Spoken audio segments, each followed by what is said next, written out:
Bonjour à tout le monde, bienvenue dans cette nouvelle vidéo qui parle cette fois-ci de la programmation informatique. Alors ici, nous allons utiliser un langage que vous connaissez peut-être mieux que nous. Ce langage, c'est le langage VBA. VBA qui veut dire Visual Basic for Application. Alors, où trouve-t-on ce langage? Ce langage est trouvé à partir du SGBD Access que vous pouvez voir à ce niveau-là. L'Access qui est incorporé dans le MS Office, c'est-à-dire quand vous installez l'Office, parmi ces multiples applications, vous allez également trouver l'Access qui est à l'intérieur. Alors l'Access en soi, c'est un système de gestion de base de données. Okay? Alors à l'intérieur de ce système de gestion de base de données, SGBD, il y a des langages de programmation qui est incorporé dedans. Alors, nous allons directement démarrer. Je vais faire double-clic pour la C. Et du coup, je tombe dans la page d'accueil de l'Access. Nous allons un tout petit peu présenter d'abord dans cette première partie de vidéo. Et nous allons voir comment est-ce que le Saint-Esprit va nous conduire de A à Z. Alors là, nous sommes dans la page d'accueil. Ici, à ce niveau, vous allez voir les applications récemment utilisées. Ok, comme vous pouvez même voir là, récent. Alors, à ce niveau-là, si vous avez des applications ou des SGBD qui se trouvent dans votre machine, vous pouvez venir là pour ouvrir. D'accord? Alors, à ce niveau, qu'est-ce qui se passe? Il y a l'option A qui est application web personnalisée et l'option D qui est base de données du bureau vide. Alors, commençons par l'option 1. L'option A ici, vous allez l'utiliser quand vous voulez créer des applications web. Les applications web, c'est-à-dire les applications qui travailleront à l'aide de la connexion Internet. C'est là donc vous allez cliquer et puis vous allez avancer. Alors, pour les applications du bureau, ok, les applications dont vous n'aurez pas besoin de la connexion Internet pour sa fonctionnalité, vous allez justement choisir cette option ici. Et tout comme nous voulons faire une application qui n'aura pas besoin de la connexion Internet pour fonctionner. Alors, je vais cliquer là, base de données vide. Alors, ce que nous voulons faire là, ok, c'est de pouvoir créer une base de données. Peut-être que vous n'avez pas encore attendu ce nom, mais que cela ne vous semble pas difficile. Une base de données, c'est justement un ensemble structuré de données. Okay? La base de données va vous permettre de stocker les informations à l'intérieur. Okay? N'importe quel type d'information, nom, adresse, numéro de téléphone et ainsi de suite. Alors, à ce niveau, on vous demande de donner un nom à votre base de données. En fait, à votre gestion. Vous voulez créer la base de données pour quelle gestion? Alors, je vais donner un exemple. Par exemple, je vais créer la base de données de la gestion des ventes. Je vais seulement dire j'ai vente. Et puis là, je vais voir que la gestion des ventes, je vais les trouver dans les disques C. Dans ces répertoires-là, user qui veut dire utilisateur, puis dans un sous-répertoire qu'on appelle netbook, et puis dans les dossiers documents. Okay? Vous pouvez également changer si vous voulez. Alors, moi, je vais enregistrer au bureau pour changer l'emplacement du fichier. Je suis là, je viens à ce niveau-là, je clique. Du coup, je choisis l'emplacement qui me plaît. Voilà, je les mets au bureau. Puis je vais valider. Après avoir validé, je vais dire créer. Ok, je vais patienter directement. Je suis là. Alors, je suis dans cette fenêtre. Je pense que là, le menu accueil, vous avez déjà vu dans d'autres applications comme Word. Ok. Dans l'accueil, il n'y a pas grand chose à vous expliquer. Les options ici ne seront visibles que quand nous allons mettre quelque chose ici. Ok, d'accord. Et je vais créer par exemple un formulaire. parce qu'il s'agit bel et bien de la présentation, mais avant de créer ces formulaires-là, je dois d'abord commencer par créer une table. Ok? Une table, c'est un ensemble. Non, qu'est-ce que je dis là? Je dis du blablabla. Je voulais dire une table est constituée de plusieurs objets. La table est constituée d'un identifiant. Ok? La table est également constituée non seulement des identifiants, mais aussi de ce qu'on appelle champs. Ok? Une table peut avoir aussi une clé secondaire. C'est-à-dire, quand je parle d'identifiant, je parle de la clé primaire. Ok? Quand je parle de la clé secondaire, donc je parlerai de deuxième identifiant. Donc, s'il faut dire qu'une table peut contenir plusieurs clés, mais dans ces plusieurs clés que contient cette table-là, il n'y aura qu'une seule clé primaire. Tous les autres clés seront des clés secondaires, c'est-à-dire des clés qui seront dupliquées vers l'autre table. Alors, pour créer ici en Access, on commence par les menus créer. Okay? Pour toute création, que ce soit vous voulez créer les tables, vous voulez créer les formulaires, les requêtes et tout ça, vous allez venir dans l'onglet créer. Alors, comme je vais créer la table avant tout, parce que quand vous voulez créer une base de données, on se base dans cet onglet là et puis dans la zone table. Du coup, quand je vais cliquer là, vous allez voir que on me propose déjà, mais ça je vais effacer. Non, je vais dire création des tables. Voilà. Quand je suis là, je peux voir plusieurs lignes, puis il y a 3 colonnes. Alors, dans la première colonne, il y a les noms du champ. Dans la seconde colonne, il y a les types de données, parce qu'une donnée doit toujours avoir son type, soit il est du type char, soit il est du type string, ou soit du type integer, c'est-à-dire le type entier. String, c'est-à-dire une chaîne de caractères qui va de 1 jusqu'à 255 caractères. Ok?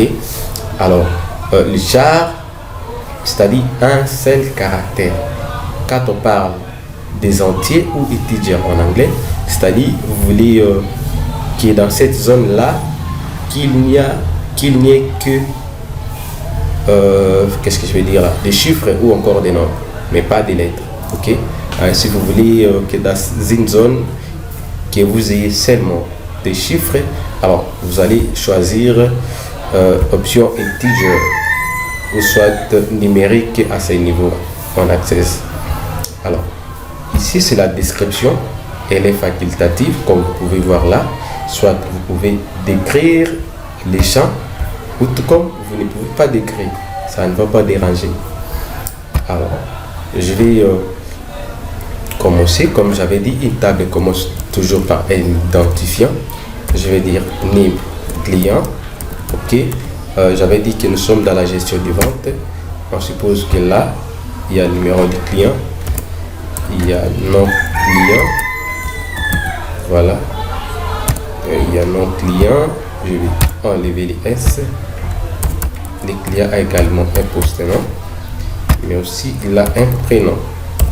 Voilà. Le client peut avoir également les Java. Ok, voilà, je m'arrête là pour ne pas allonger la chose. Alors, pour activer la clé primaire, ok, quand je parle de clé primaire, c'est-à-dire je parle de l'identifiant.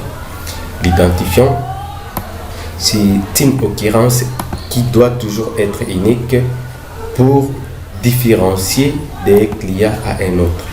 Ok, c'est comme un numéro de téléphone. Chez vous, quand vous avez un téléphone, ce numéro de téléphone est unique pour vous. Et c'est de même à ce niveau. Si vous voulez mettre l'identifiant, ok, l'identifiant doit toujours être unique. Alors, pour paramétrer cette option, vous allez venir là, vous cliquez une fois et puis vous venez clé primaire. À ce niveau, vous allez voir une petite clé et du coup, en bas de cette clé là, on vous dit que c'est la clé primaire. Alors, je viens avant de l'activer, vous devez vous rassurer que la flèche a changé de position. Vous voyez, quand je suis là, du coup, elle se pointe vers la droite. Voilà. Et quand je vais cliquer, je vais valider. Du coup, vous voyez cette clé qui se trouve à ce niveau, elle est revient également à ce niveau-là. Alors, quand j'ai fini, je peux également définir les types. J'ai dit le numéro de client doit être numérique, tout comme je pouvais aussi dire également les numéros des clients ne sera pas saisi, mais ça va s'ajouter d'une manière automatique. Et si je vais cette option, alors je choisirai sur un numéro auto.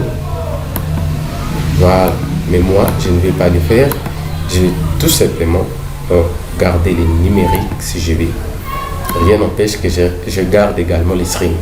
Alors, le nom du client sera du type, je garde ça, c'est aussi des strings, prénom, je garde ça également.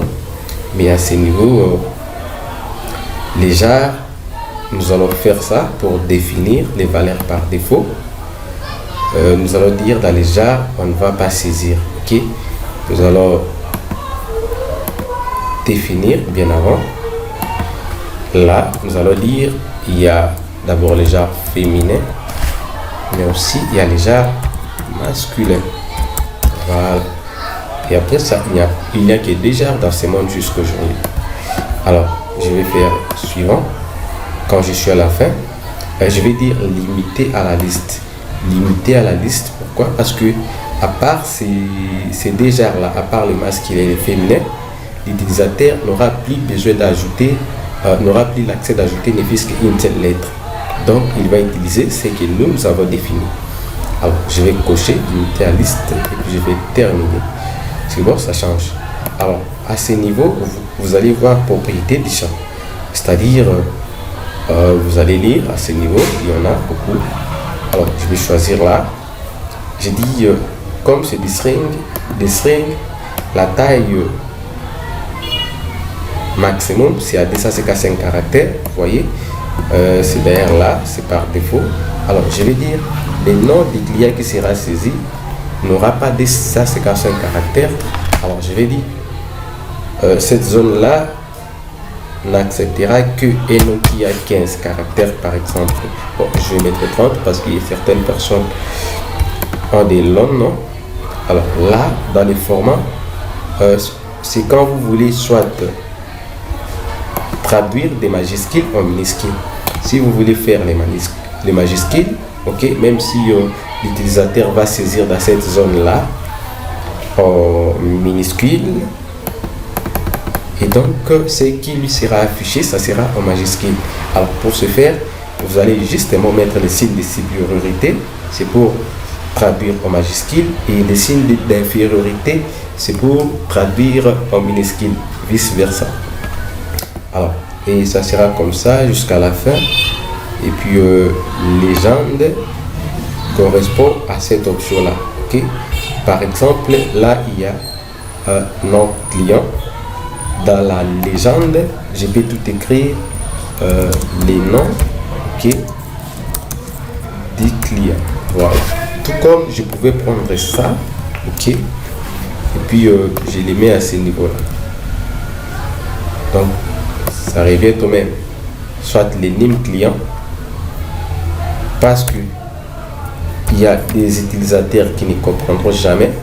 Alors pour lui montrer tout ce que vous avez écrit ici, vous allez définir à ce niveau, vous allez dire numéro client. Voilà, comme ça il aura idée de ce qu'il doit écrire à ce niveau là. Alors comme j'avais dit, c'est facultatif parce que un peu plus tard nous allons traduire cette table ici en formulaire. Alors je garde ça comme la première table. Nous allons devoir créer une nouvelle table parce que on aura aussi besoin de vous montrer comment faire les relations, ok. En tout cas, comprenez que je suis un peu plus vite. Je ne vais pas vraiment traîner avec vous parce que l'État est jaloux. Alors, à ce niveau là, je garde 8. Voilà. Je garde la taille 8. Puis je vais enregistrer la table. J'appelle ça T pour dire table. Je mets les underscore. Je dis T client. Voilà. T client. Et puis je vais valider. C'est que bon, la table est enregistrée et elle s'affiche à ce niveau-là. Alors je vais créer une deuxième table un peu plus vite. Voilà. Si vous avez des questions, vous allez les poser en commentaire. Alors je vais mettre ça. Je dis les clients qui passent commande. Je dis produit tout simplement. C'est justement un exemple. Ce n'est pas une bonne analyse que nous avons effectuée. C'est justement pour vous donner une idée de ce que vous allez faire. Prod pour dire numéro produit. Je vais dire quantité commandée. Quantité commandée. Les prix unitaires. Voilà. Les prix unitaires. Puis je vais dire les montants. Voilà. Les montants. Après ça, je vais prendre les ID des clients, okay, qui est à ce niveau une clé primaire, puisque c'est lui qui achète les produits. Alors, on aura besoin de savoir les clients à ce niveau. Je prends conformément, comme ça y est là, je copie. Et puis je viens à ce niveau-là, je colle. Pourquoi je colle ici? Parce que un peu plus tard, vous allez voir, quand on va enregistrer les produits, ok, on met la quantité, on met les prix unitaires, les montants, on aura besoin de savoir qui est les clients qui achètent tous ces produits. Voilà pourquoi les numéros des clients doivent venir à ce niveau. Je sais que vous allez vous demander comment est-ce que cela va se passer. Ok, ne vous inquiétez pas, nous allons petit à petit avec vous. Je pense qu'il y a une partie très importante devant qui nous attend. Ça sera la partie de comment relier les tables, ok, parce que jusque là, même si nous faisons ça, les tables ne sont pas encore reliées. Allons-y, continuons d'abord à faire notre boulot. J'active et puis ça également, j'active. Il n'y a pas moyen d'activer les deux à la fois. Il y a moyen. Alors, allons-y. Je clique là, ok, je mets la touche CTRL au clavier, je descends, je clique également là-bas. Vous allez voir que là, il y a, c'est comme si la zone est devenue noire. Ici également, la zone est devenue noire. Ce qui veut dire que les deux sont sélectionnés au même moment. Alors, je vais venir là, je confirme. Je sais que bon, j'ai les deux clés. Alors, pour différencier cette clé avec celle-là, qu'est-ce que je vais faire? Je vais venir là. Je dis, toi, tu es... Je viens dans l'onglet indexé. Je viens à la fin. Je déroule la liste, je dis tu seras sans doublon, c'est-à-dire tu seras unique, tu ne vas pas accepter de recevoir des numéros identiques, ok.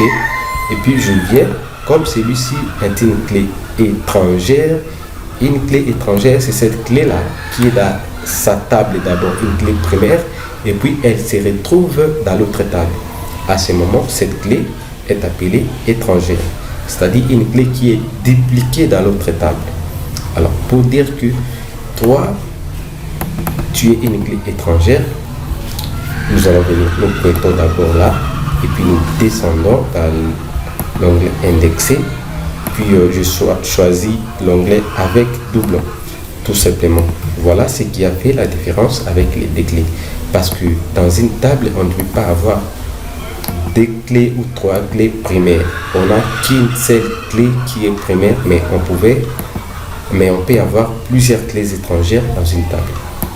Alors là, je pense que vous connaissez déjà comment le faire. Je dis numérique, quantité commandée, ça sera également numérique. Je vais ajouter quelque chose, clic droit, je dis insérer des lignes. Non, je vais insérer à ce niveau-là. Voilà, je vais insérer des lignes. Je vais prendre la date que le client a passé commande. Voilà, la date comme pour de la date. Voilà. Et puis je vais choisir les types de données. Ça ne sera pas numérique, encore moins string.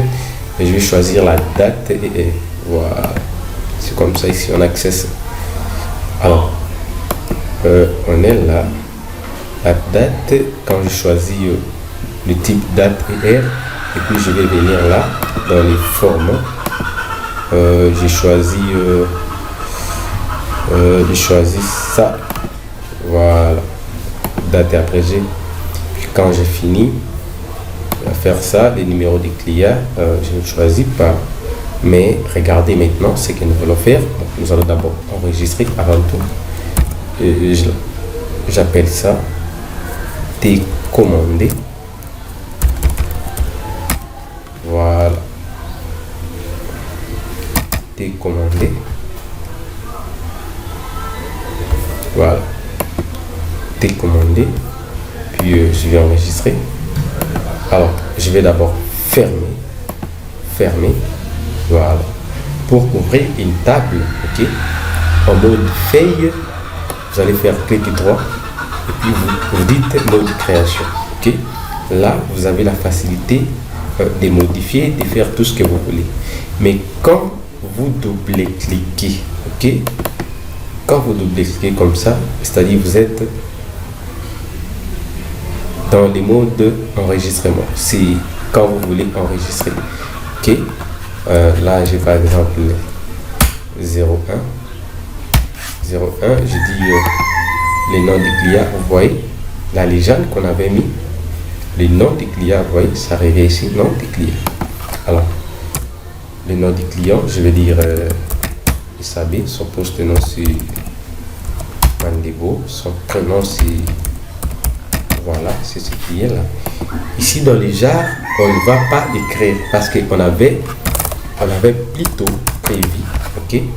Alors comme on avait prévu la sélection, vous voyez ce que nous allons faire.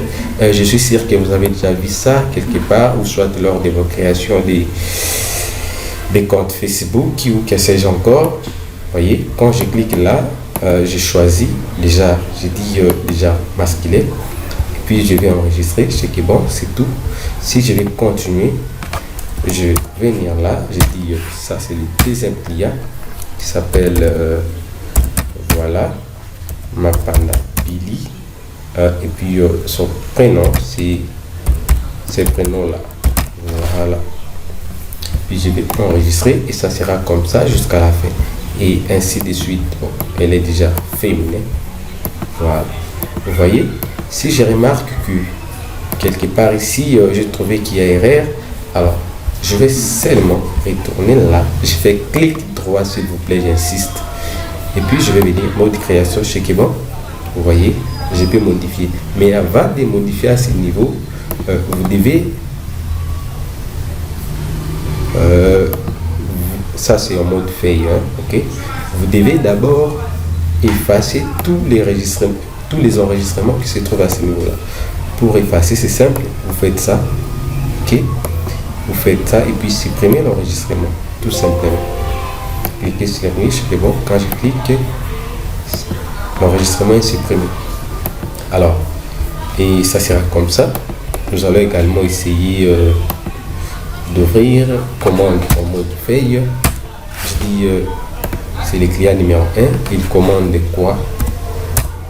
Quantité commandée, c'est 5. Prix nous avons oublié quelque chose. On devait mettre les produits que les clients commandent. Alors, si je me rends compte que j'ai oublié, je retourne en mode création. Là, on m'oblige de remplir jusqu'à la fin. Je vais enregistrer parce qu'il y a eu erreur. Je vais faire d'abord les blablabla jusqu'à la fin et puis je vais effacer. Voilà. Vous devez entrer une valeur d'aller chanter, commander pour client. Mais là, il y a une valeur également. Bon, je vais choisir la date. Je dis aujourd'hui. Numéro client A. Ici, je n'avais pas encore relié. D'accord, je vois. Il n'y a pas de problème. Il n'y a pas de problème. Alors, vous allez voir avec moi. Et je vais fermer. C'est là que je parlais. J'ai oublié les produits. Voilà, les noms des produits. Ça doit toujours figurer. Numéro produit et après nom prod. Il y a nom prod. Voilà, qui veut dire nom du produit.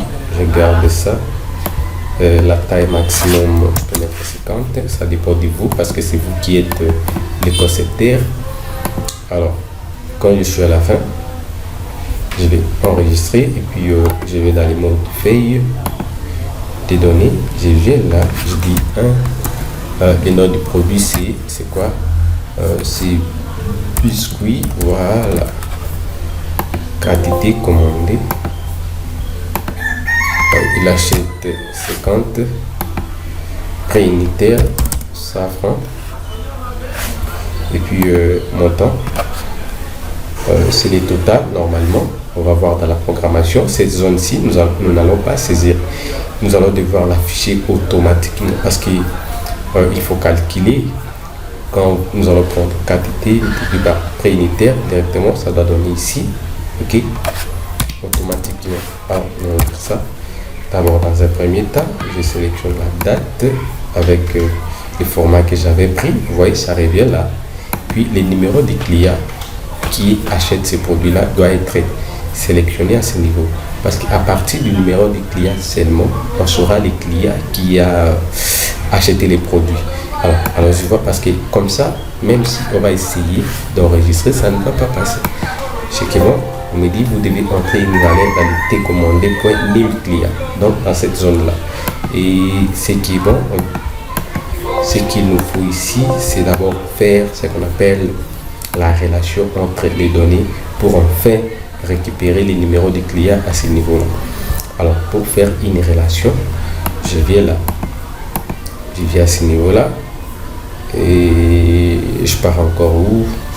Mamma mia, outil de base de données, voilà, puis je vais relation. Alors, à ce niveau, vous allez voir toutes les tables disponibles, ok. Vous allez voir, il y a la table client, il y a également la table commandée. S'il y avait des requêtes, ça serait à ce niveau-là. S'il y avait les tables et les requêtes, vous allez voir à ce niveau-là. Alors, on n'a que les tables, je vais créer ma relation à partir des tables que j'ai là. Alors, je vais cliquer une fois et puis je fais OK. Tout comme je peux tout simplement double-cliquer et du coup, j'ai la table à ce niveau-là.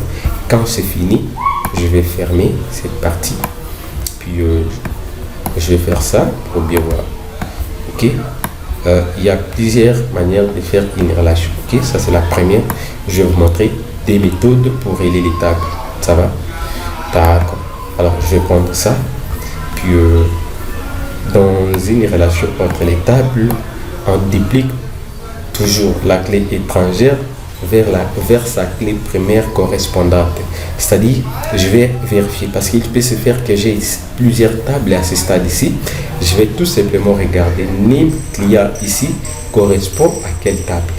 Ok, comme vous pouvez bien les voir, les numéros clients correspondent à la table client, qu'on peut même voir à ce niveau-là, name client. Alors, je vais dupliquer, je clique, j'appuie le bouton gauche de la souris, ok, je laisse appuyer sans lâcher, et puis j'amène mon curseur jusque là. Une fois que je suis arrivé, je peux lâcher le curseur, le bouton gauche de la souris, et puis je vais cocher ça, je coche ça, puis je vais faire créer. C'est bon, la relation doit inclure la même nombre de chats avec les mêmes styles de données. Ok, je vois. Alors, on nous dit que la relation doit inclure. Alors là, on retourne pour voir. Ici, il y a combien? Voilà. Là, d'ailleurs, je n'avais pas fini. Je vais venir là. Il faut que ici aussi, comme là c'est numérique, il faut que je mette numérique également. Alors, je vais fermer. Les tables doivent être fermées. Ok.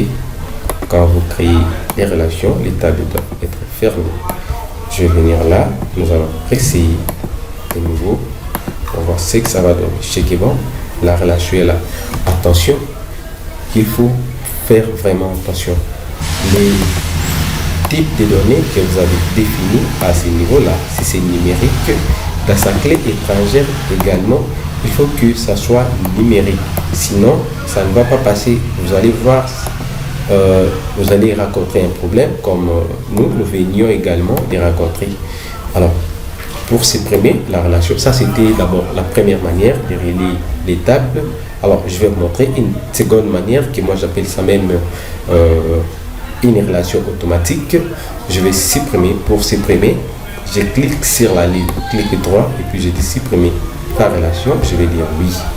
Alors, la deuxième manière pour relier les tables consiste à ouvrir, ok, je vais enregistrer, consiste à ouvrir la table qui a des clés, ok, la table qui porte la clé étrangère, c'est cette table là. Je vais venir là, ok, puis je dis assistant liste des choix.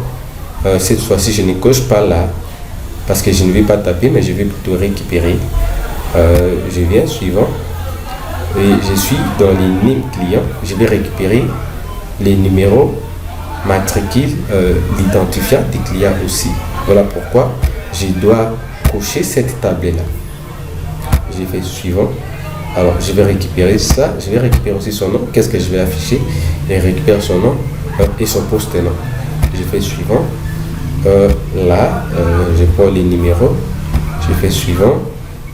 Vous voyez, c'est ce qui sera affiché. Ma Panda Billy. Je fais suivant. Et puis je vais activer à ce niveau-là. Je fais terminer. On me demande la table doit être enregistrée. Je dis oui. Ce qui est bon, quand je vais fermer là, je pars pour voir si la relation est créée. Ce qui est bon, vous voyez, la relation est créée automatiquement. Alors ça d'abord, ça encore c'est beaucoup plus mieux parce que vous allez vous rassurer que vous avez vraiment récupéré la clé étrangère de cette table là. En tout cas, vous serez sûr de ce que vous faites. Alors ça c'était voilà, nous venons de voir avec vous comment créer une table, comment créer des relations également. À la troisième position, qu'est-ce que nous allons voir? Comment sortir, comment afficher un formulaire. Ok. Alors un formulaire c'est quoi? Un formulaire est un objet en création. Je sais que vous avez peut-être une autre définition, mais moi c'est ce que je vais vous dire ça. Laisse-moi vous prouver qu'un formulaire est un objet en création. Je dis ça parce que quand ce formulaire-là, quand ce que nous appelons formulaire sera en train d'être utilisé, ça ne va plus s'appeler formulaire, ça va s'appeler interface, ok? Et quand je dis qu'un formulaire est un objet en création, ok, c'est-à-dire quand vous êtes en train de construire votre interface, à ce moment-là, vous allez l'appeler formulaire, ok? Mais quand il sera en train d'être utilisé, alors pendant ce temps, vous allez l'appeler interface et non formulaire. Alors un formulaire est un objet en création qui est du type conteneur. Pourquoi un formulaire est un objet du type conteneur? Tout simplement parce qu'il contient des objets. Ok? Un formulaire est un objet en mode création, mais qui est du type conteneur. Alors, un formulaire est du type conteneur. Qu'est-ce que cela veut dire? Cela veut dire que dans un formulaire, on peut trouver un label, on peut trouver un bouton, on peut trouver des zones de texte et ainsi de suite. Ok? Alors, je vais vous présenter d'abord les formulaires et puis nous allons nous arrêter là. Dans la deuxième partie de cette vidéo, nous allons travailler, nous allons designer, c'est-à-dire décorer, dessiner notre formulaire. Alors, j'avais dit pour toute création, vous irez dans l'onglet créer. Ok? Vous regardez qu'est-ce que vous voulez créer. Vous voulez créer un formulaire. Voilà. Nous allons prendre un formulaire qui est vierge. Je suis là. Ok? Vous voyez, ce que j'ai là, c'est le formulaire en mode feuille. Si je vais rentrer en mode création, pour que vous puissiez voir comme il se présente, vous voyez, nous avons un formulaire qui se présente comme ça. Voilà, ça commence déjà à être différent avec ce que nous venons de faire précédemment, tout de suite là d'ailleurs. Ça, c'est ce que nous appelons formulaire. Mais ce formulaire est en mode... En quel mode? Quel mode? En mode création. Voilà. Quand nous sommes en train de prendre, quand nous venons dans l'onglet création, nous prenons ça. Je clique une fois, je reviens là et je commence à écrire. Je dis par exemple, je suis formulaire. Voilà. Quand je dis je suis formulaire, c'est-à-dire j'ai mis un objet.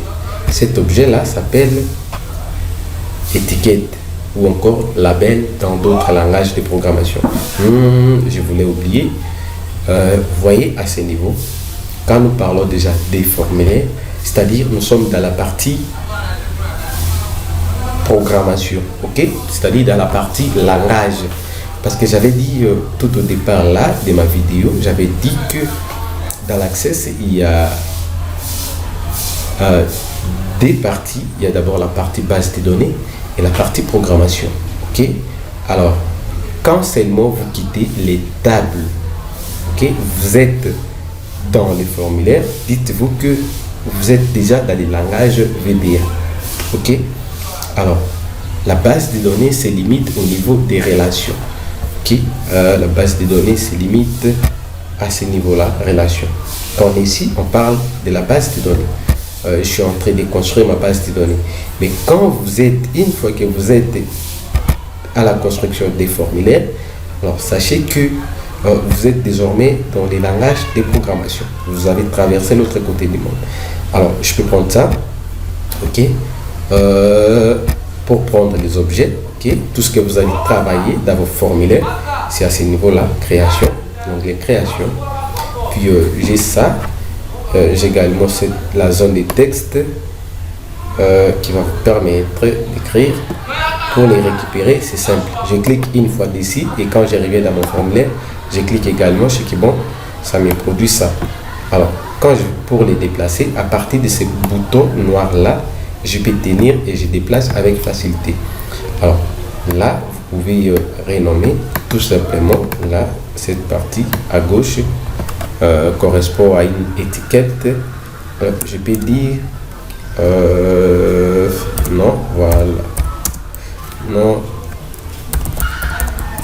utilisateur. Voilà. Non, utilisateur. Vous voyez? Et puis, je peux prendre et le mettre là. Ok? Je peux retourner encore. Je prends, je clique. Une fois que j'ai cliqué, je peux arranger comme je vais. Là, je peux écrire mot de passe, si vous voulez, mot de passe, voilà, vous voyez. Alors si je vais l'embellir, c'est comme dans Word ou encore dans l'Excel, pour apporter des modifications, ok, vous cliquez d'abord, vous venez dans l'onglet accueil, vous allez voir à ce niveau là, ok, la partie mise en forme, je peux choisir la police qui me plaît, j'augmente la taille comme si j'étais en Word et puis je vais appliquer les noirs, voilà, je vais mettre les noirs, non pas ces noirs là, les noirs de la police là, voilà, vous voyez, et c'est tellement simple. Vous pouvez également centrer, ok, pourquoi pas, vous voyez, si vous voulez changer l'image du fond de l'arrière-plan, je vais venir là, je choisis l'image qui me plaira, comme par exemple celle-là. Alors, dans un formulaire, il y a trois parties, ok? Il y a la partie en tête, ok? Il y a la partie corps et il y a la partie pied. Ok, les formulaires à trois parties. La partie en tête pour les titres, la partie détail pour les corps, ok, et il y a également la partie pied du formulaire. Alors cette partie là, c'est la partie qui s'occupe de la modification également du formulaire. Cette partie est appelée feuille de propriété. Ok, comme dans l'Access, on avait la propriété en bas lorsqu'on crée des bases de données. Vous voyez, propriété du champ. Ok, mais quand nous sommes dans les formulaires, on ne parle plus des propriétés du chat, mais on parle des feuilles de propriété. Ok, à ce niveau, on le voit. À ce niveau également, je sélectionne d'abord. Je peux voir les noms, ok, de cet objet. Si vous voulez l'utiliser dans la programmation, on peut changer les noms à ce niveau-là. Puis je peux voir la légende, c'est ce qui est écrit là. Je peux modifier directement à partir d'ici. Par exemple, si je me décide d'effacer je suis, vous voyez, directement, ça s'efface à ce niveau-là. Alors, je vais les rajouter. Voilà. Vous avez la visibilité, ok, c'est-à-dire vous voulez qu'il soit visible ou pas. Bien sûr, on veut qu'il soit visible. Alors, je vais également descendre. Il y a style du fond, il y a couleur, il y a également style de bordure. Style de bordure, c'est transparent. Vous pouvez mettre des tirets. Quand je mets des tirets, c'est que bon, vous voyez qu'il y a des tirets qui entourent ça. Alors, je vais essayer d'exécuter. C'est que bon, vous voyez que autour de ça, cette forme a des tirets. Alors, je vais rentrer en mode création. Il y a beaucoup, en tout cas, il y a plein de choses. Vous pouvez sélectionner, ok, au même moment, puis vous apporter des modifications comme vous voulez. Je vais mettre les noms, je peux mettre les gras et je choisis la police si je vais. Voilà. J'augmente la taille. Voilà. Vous voyez. Pour exécuter, ok, en mode feuille, vous allez venir là, afficher. Si cette option n'est pas visible, par exemple comme ça, elle n'est pas visible, alors vous devez rentrer là dans création et puis vous allez les trouver à ce niveau. Une fois que vous cliquez, je dis bon, vous voyez à ce niveau là comment il s'affiche. Là, vous pouvez écrire et vous pouvez également écrire. C'est-à-dire cette partie là, ici, ça s'appelle zone de texte. Ok, il y a plusieurs objets que nous allons petit à petit détailler avec vous. Comme celui-là s'appelle bouton. Ok, quand je prends, je viens là. Il y a bouton, ok, alors bouton commande. Alors il y a ça, il y a également cette partie qui va vous permettre d'encercler, c'est-à-dire de catégoriser les éléments qui se trouvent dans votre formulaire. Ça s'appelle groupe d'options. Alors il y a également plein de choses. Il y a également contrôle active X. Ok, que nous allons voir tout de suite là dans la partie prochaine des vidéos. Ok, il y a plein de choses que nous allons découvrir petit à petit avec vous. Alors, c'est tout pour cette partie. Nous pensons qu'elle vous aura plu et elle va vous aider. Alors, rendez-vous à la partie suivante pour en fait décortiquer, pour en fait commencer avec vous un design. Je ne sais pas si ça sera semi-professionnel, mais quand même nous allons devoir nous mettre au travail. Merci beaucoup et à très bientôt. Bye.